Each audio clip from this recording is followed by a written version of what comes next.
ACT Teachers Representative Franz Castro dismayado, no? Dismayado ko sa sinasabing pagbasura ng kasong grave threat na isinampa ko laban kay dating Pangulong Rodrigo. Pwede niyong isunod na hakbang, no? Maghanap uli kayo ng panibagong kaso. Ang dami niyong binibintang eh. Pag nanakaw naman. Ito po yung sinabi ng isang eengot-engot na si Piloso Potasio. So pwede na natin pagbantaan ng mga Duterte at maabsueldo tayo? Ganun ba yun? Justice tiis ang meron sa Pilipinas. Ito nga mga kababayan, bago natin ituloy ang video na ito, kung bago ka lang sa aking YouTube channel baka pwede makahingi ng like at subscribe at click mo na rin ang notification bell para updated ka sa aking nilalabas na bagong video. Salamat po. Okay, eto po, unahin na po natin itong kay Franz Castro. Siyempre, magre-react po yan. Marami na po nagsabi na yan na naman, as usual, pag hindi pabor sa kanila, walang katarungan sa Pilipinas. Kahit hindi na po si Duterte yung nakapong presidente, sisisihin pa rin po si Pangulong Duterte. Walang katarungan, etc. etc. Okay, ito po ang sabi ni Franz Castro. Bakit ko ba napindot tong isa na to? ACT Teachers Representative Franz Castro dismayado, no? Dismayado ko sa sinasabing pagbasura ng kasong grave threat na isinampa ko laban kay dating Pangulong Rodrigo Duterte. Dahil din ito kinikilala ang takot na dinala nito sa akin at ang aking pamilya. Parang hindi ka naman natakot. Parang mas tumapang ka nga, di ba? Parang mas tumapang ka nga, Franz Castro. Eh. Mas dumoble nga atake mo. Eh. Sasabihin mong natakot ka. Para din itong pinagkaitang katarungan sa akin. Okay. Hindi pa namin opisyal na natatanggap ang desisyong pisikal. Kailangan pa namin pag-aralan ang desisyon at makipagkonsultahan sa aking mga abogado para sa susunod naming mga hakbang. Yan. So meron pa pala kayong mga susunod na hakbang. Simple lang naman yung pwede nyong isunod na hakbang, no? Maghanap uli kayo ng panibagong kaso. Ang dami niyong binibintang eh. Pag nanakaw naman, lahat na, todo nyo na. Para isa-isa mabasura. Alam po ninyo, no? Ganyan talaga eh. Pag nagkakaso, no? May tiwala, kaya nga kayo nagkaso eh, di po ba? May tiwala kayo sa justice system eh. Pag natalo sa kaso, pag natalo po sa kaso, wala na pong tiwala.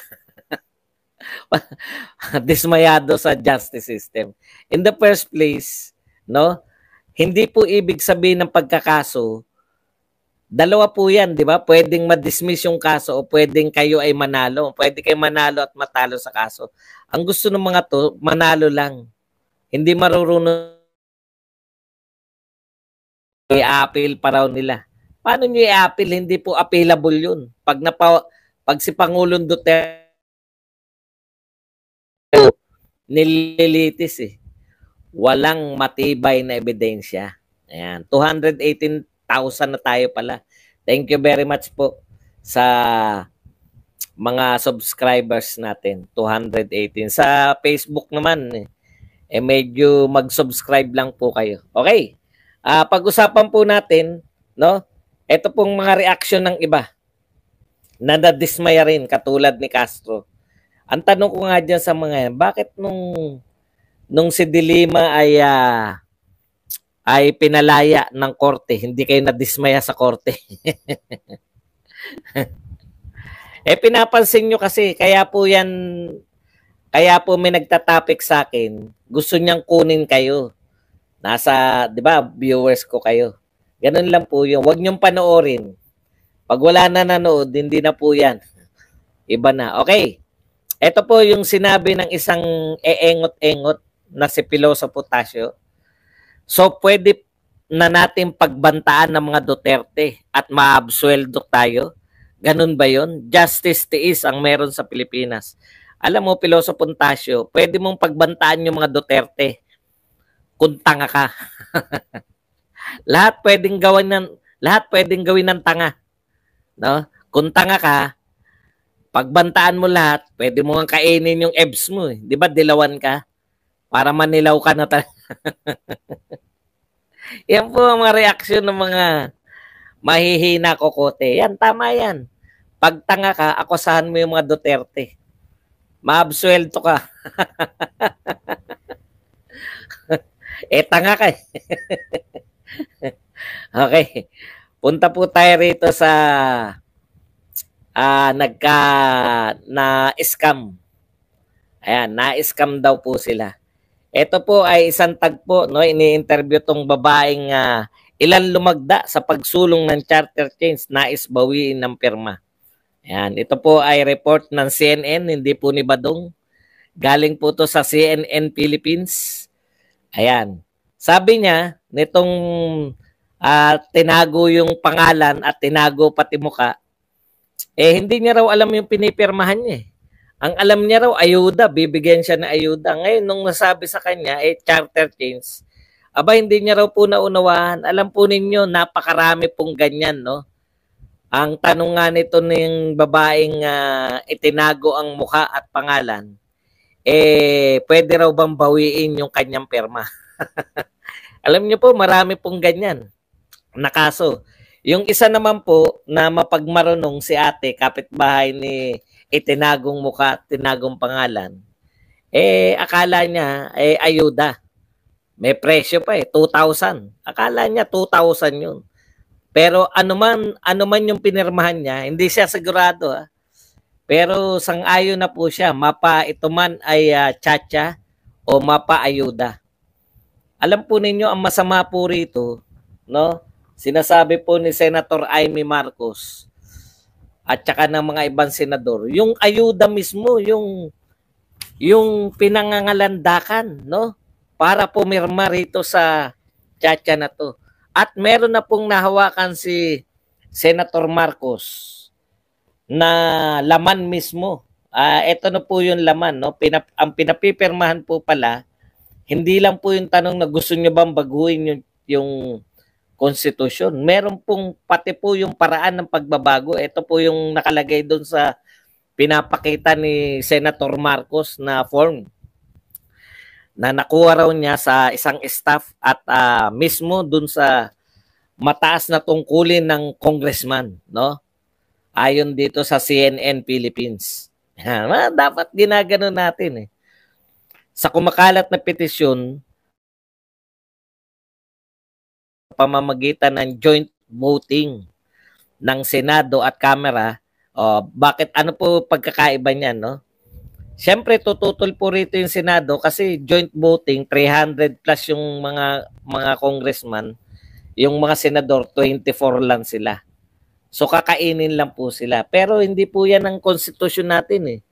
Ang nasa konstitusyon po natin, lagi pong separate voting. Magkaiba pong house yan. Yung mga simpleng batas po, katulad ng pagpapalit ng kalye, pangalan ng kalye. Separate voting po yan. Iba po yung boto ng mga congressman. Hindi po joint. Kasi magkaibang house po yan eh.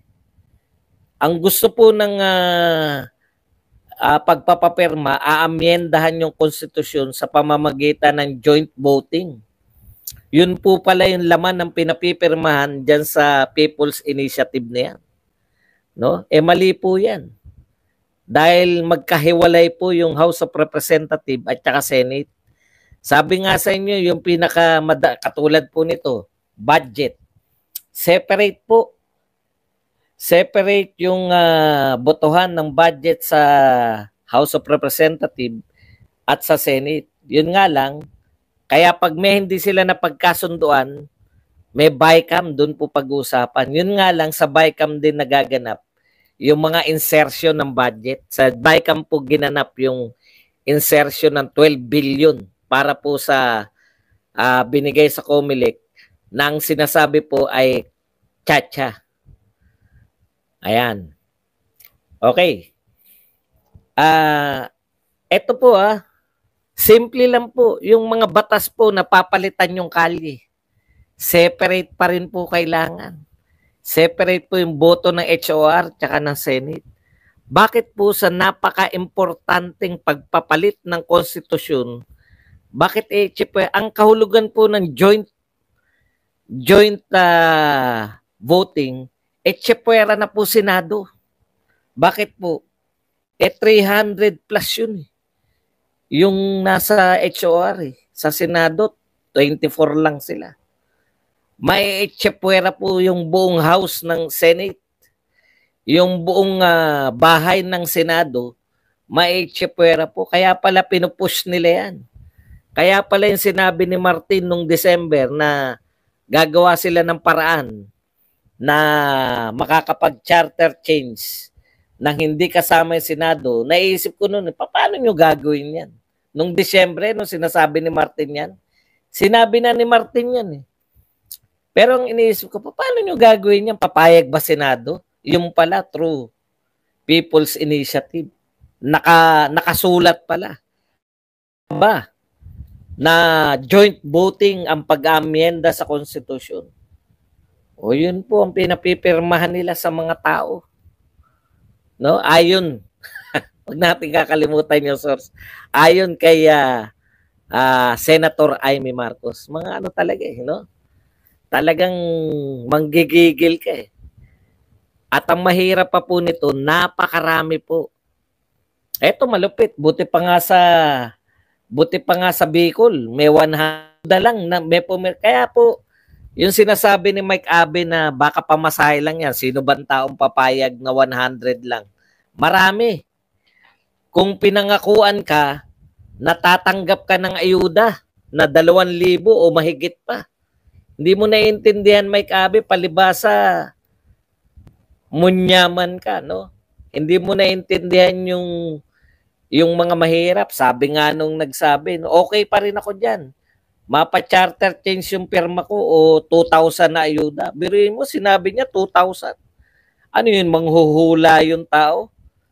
Tsak yun, galing yun dun sa nagkumbinsi sa kanila na pumirma. 2,000 ang tatanggaping ayuda.